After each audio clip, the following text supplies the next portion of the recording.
Estamos começando mais um encontro com Pedro, Henrique, Avi, Bia, Maria Eduarda, Letícia e Mariana. E no programa de hoje nós estamos aqui com o Dr. Henrique. Nós vamos falar sobre neuroanatomia. Apresente-se, Dr. Henrique. Prazer, eu sou o Dr. Henrique.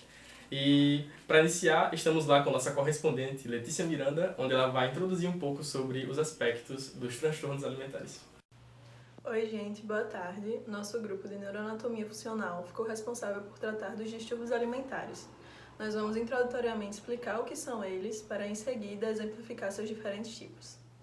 Os distúrbios alimentares são doenças mentais sérias que causam distúrbios na dieta diária alimentar de uma pessoa. Eles costumam incluir medidas que essas pessoas tomam para não ingerir ou absorver esses alimentos, como também na quantidade que será consumida. Os transtornos alimentares podem ser tratados eficazmente, e quanto mais cedo identificado, mais fácil será esse tratamento, que poderá durar de meses até anos, dependendo da gravidade. Felizmente, a maioria dos casos chegam à recuperação total, e uma vez que ele é diagnosticado, é recomendado que haja uma intervenção multidisciplinar de diversos profissionais de diversas áreas, como médicos, enfermeiros, psicólogos, terapeutas ocupacionais, nutricionistas, assistentes sociais e por aí segue. A etiologia, que seria o estudo das causas e das origens desses distúrbios, ainda é pouco conhecida, mas tem-se visto um aumento de estudos nessa área e alguns deles tentam relacionar alguma disfunção do sistema nervoso central com esses distúrbios.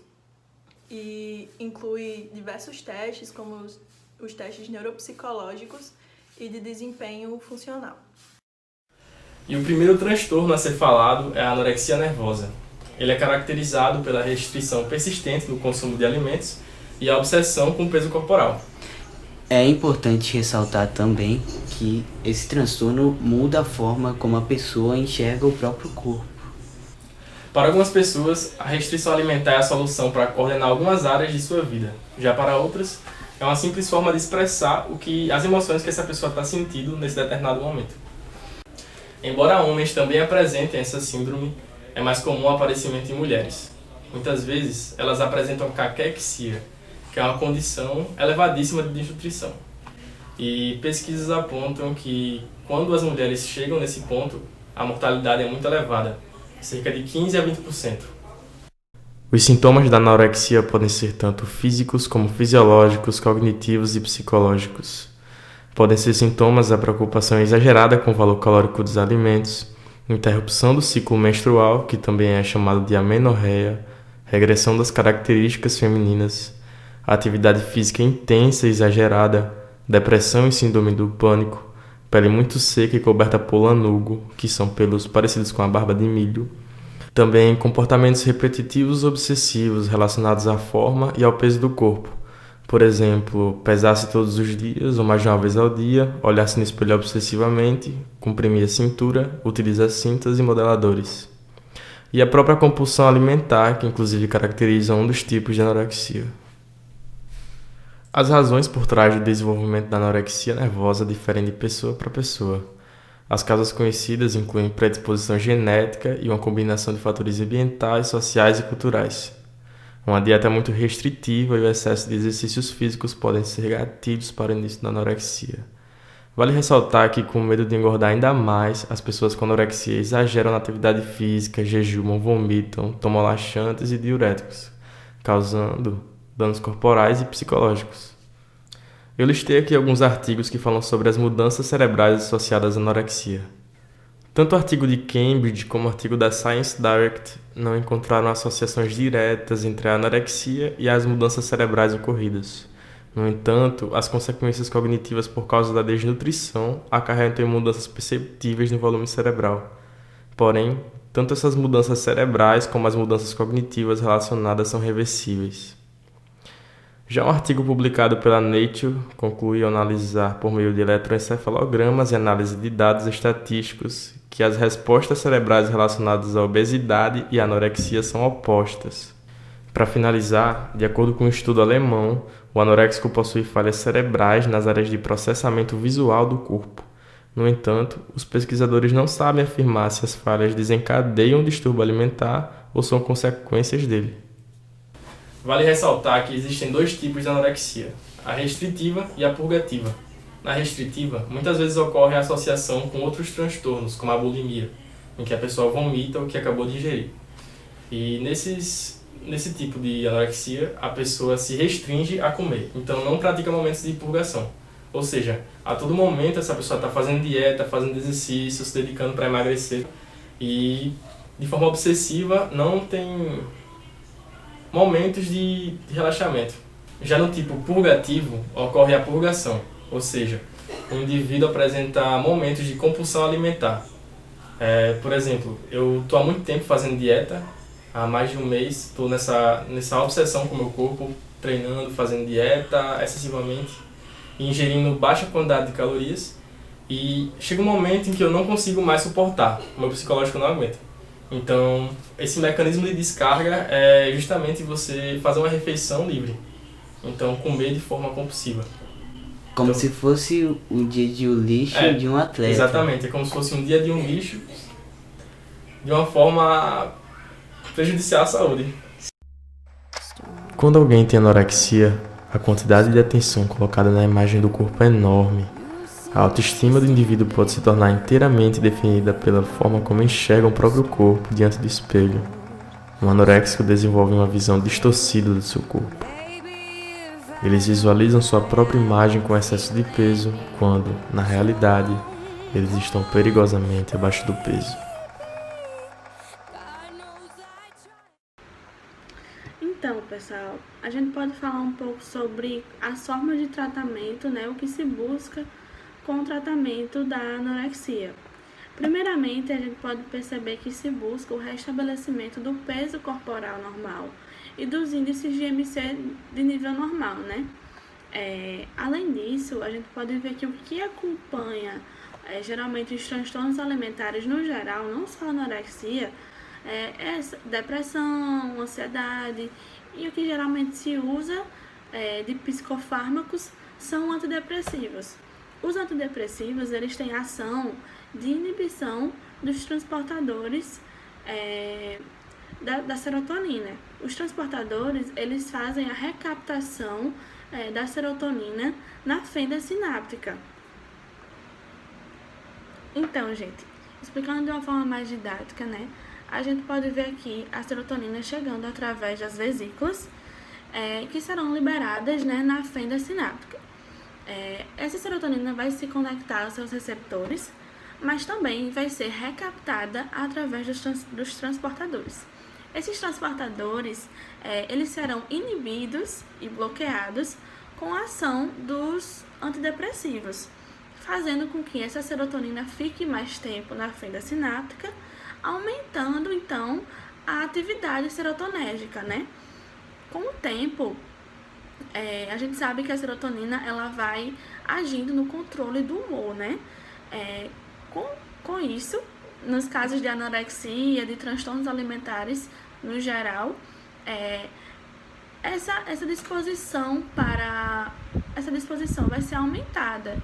E a gente pode ver que no caso da anorexia, a disposição vai influenciar no aumento, na ingestão de alimento, né? Ela vai melhorar o humor e com isso, consequentemente, vai melhorar a ingestão de alimentos, vai estimular a ingestão de alimentos.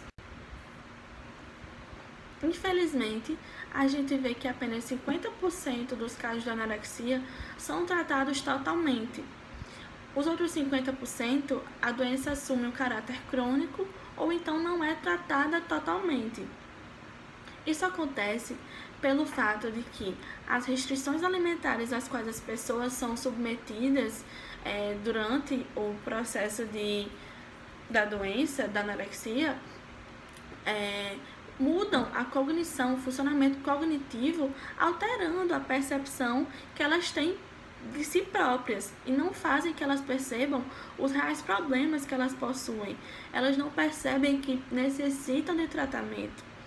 Além disso, existem as pessoas que enxergam a necessidade de tratamento, mas o fato de que de imaginar que elas vão ter essa alteração do peso corporal, que elas vão engordar, isso já as tira de qualquer vontade de serem tratadas, né?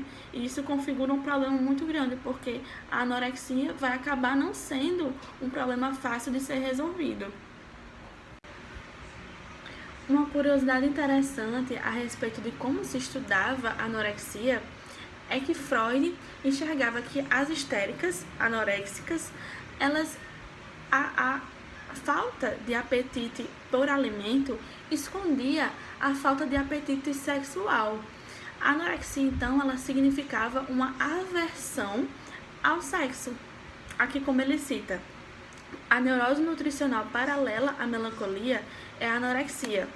A famosa anorexia nervosa das moças jovens, segundo me parece, é uma melancolia em que a sexualidade não se desenvolveu. A paciente afirma que não se alimenta simplesmente porque não tem nenhum apetite. Não há qualquer outro motivo. Perda de apetite, em termos sexuais, é perda de libido. Então, para ele, a perda de vontade de comer significa e esconde a perda de vontade por sexo. A etimologia da palavra bulimia vem do grego bu, que significa boi, ou gol, que significa grande quantidade, mais lemos, que significa fome. Ou seja, a palavra bulimia do grego significa grande fome ou fome suficiente para comer um boi. Então, a partir disso, tem uma grande relação com essa questão inicial e principal da bulimia, que é a compulsão alimentar. Bulimia é um distúrbio que se caracteriza por episódios recorrentes e incontroláveis de compulsão alimentar, geralmente com alimentos de alto teor calórico e seguido de reações inadequadas para evitar o ganho de peso. Dentre essas reações estão indução de vômitos, uso de laxantes e diuréticos, jejum prolongado e prática exaustiva de atividade física. Há 2 tipos de bulimia nervosa. O purgativo, no qual acontecem episódios de vômitos autoinduzidos e uso abusivo de laxantes e diuréticos, e o não purgativo, no qual o indivíduo realiza intensos jejuns e exercícios físicos excessivos, sem a ocorrência de vômitos. Nessa perspectiva, é importante frisar que a bulimia não deve ser associada apenas à indução de vômito. A principal característica desse transtorno é a compulsão alimentar e as consequências disso, tanto físicas quanto psicológicas.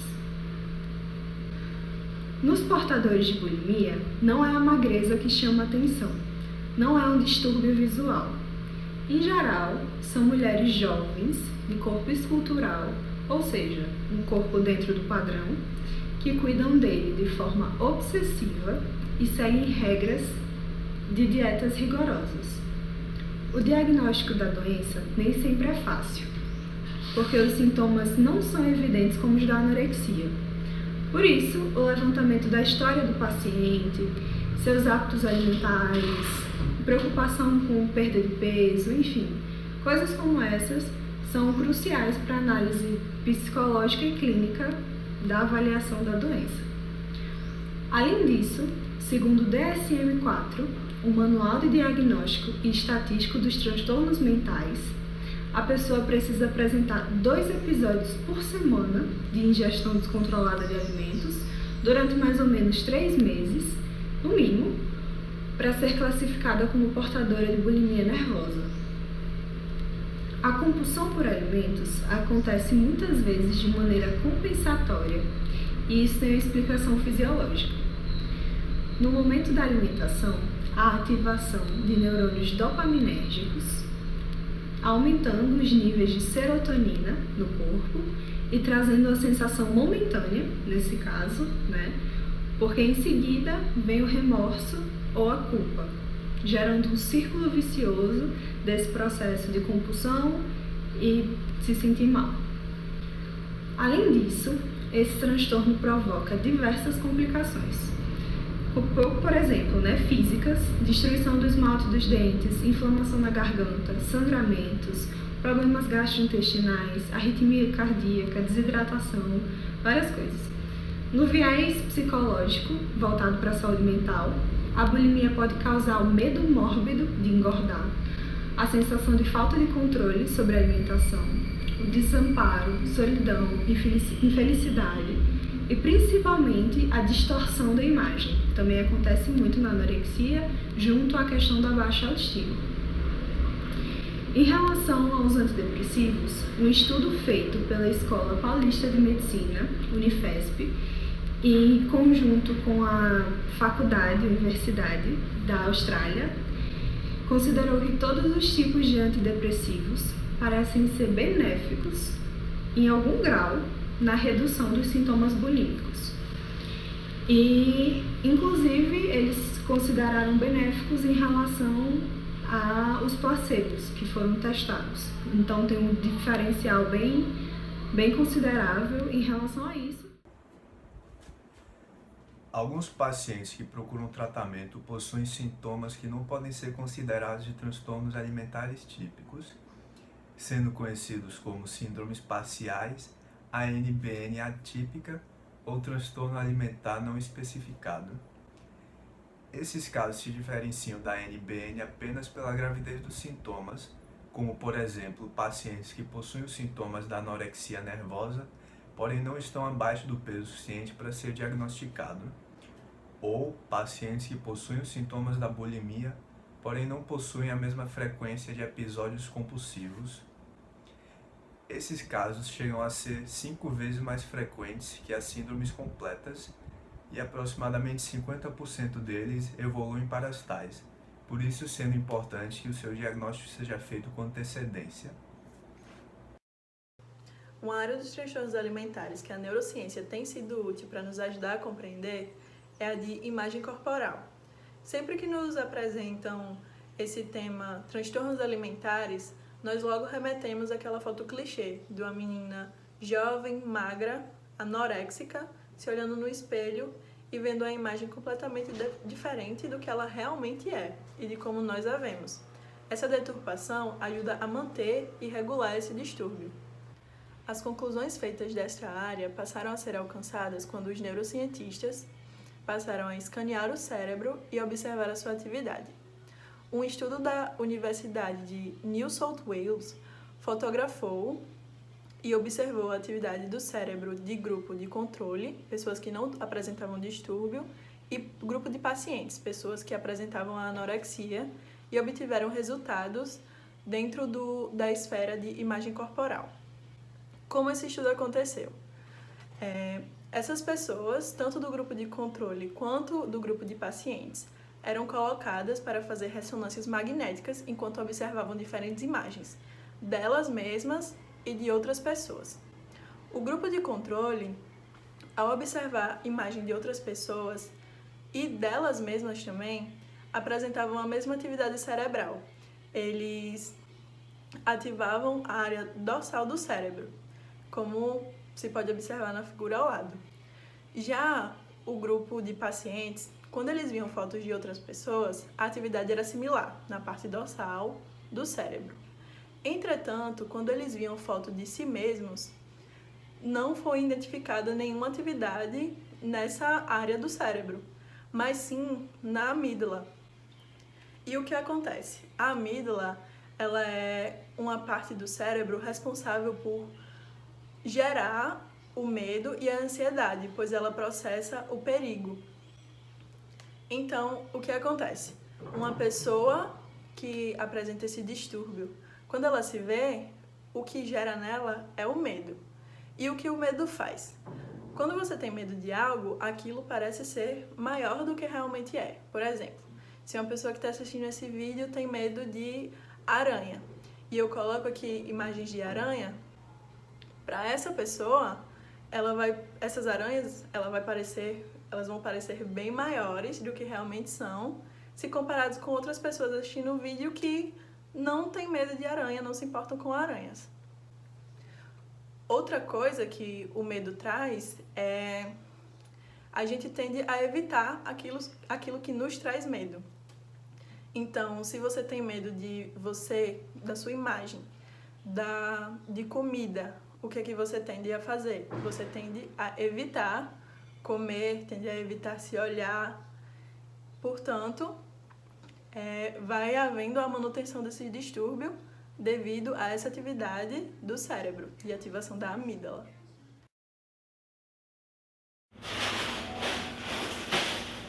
Aproveitar que hoje é dia do lixo, pra comer com força. Que é isso aí, Pedro?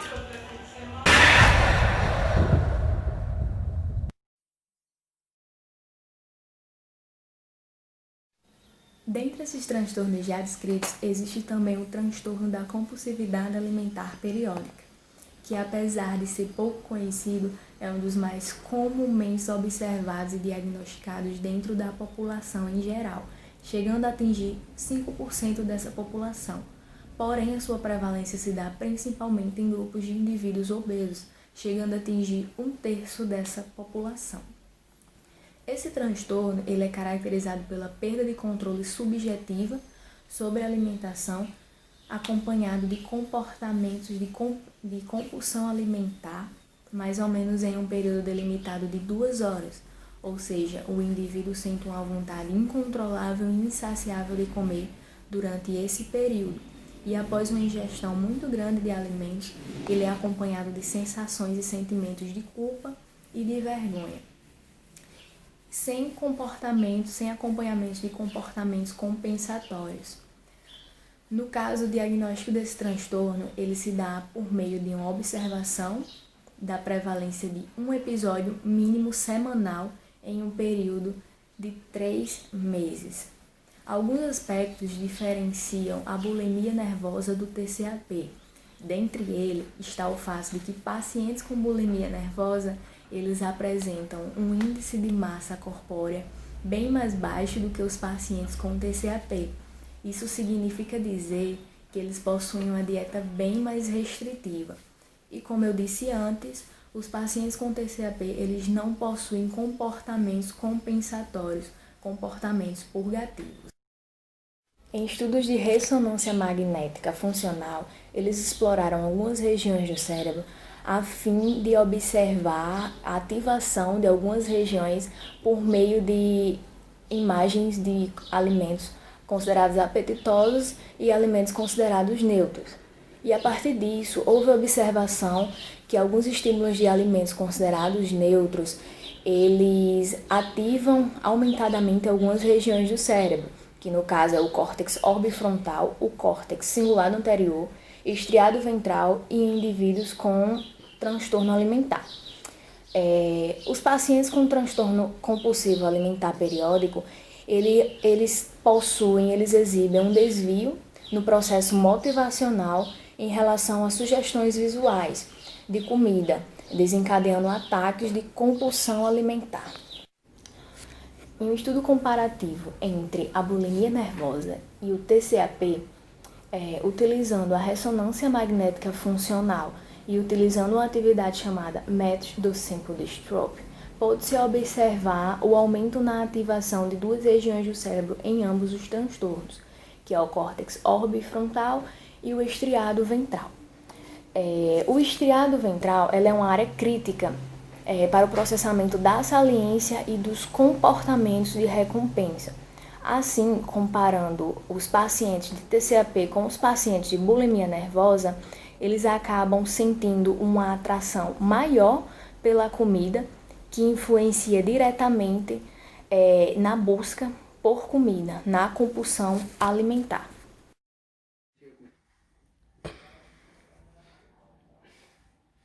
Ô, Joab! Que foi, meu dengue? Trouxe até a chave do carro, o bebê tá nascendo, né? Menino, aqui. Tô com uma vontade de comer uma coisa especial. Tem como você ir comprar pra mim? Tu não sabe que eu sou teu, pô. Que eu faço o que você quiser, o que você pedir eu faço. Tá ligado? E aí, quer que eu pegue o que lá? No bichinho lá, no cacau lá, na mercearia, pô? Eu vou lá desenrolar com o bicho na conta. Tijolo. Então, doutor Henrique, quer dizer que A grávida comeu tijolo qualifica um transtorno alimentar? Não necessariamente.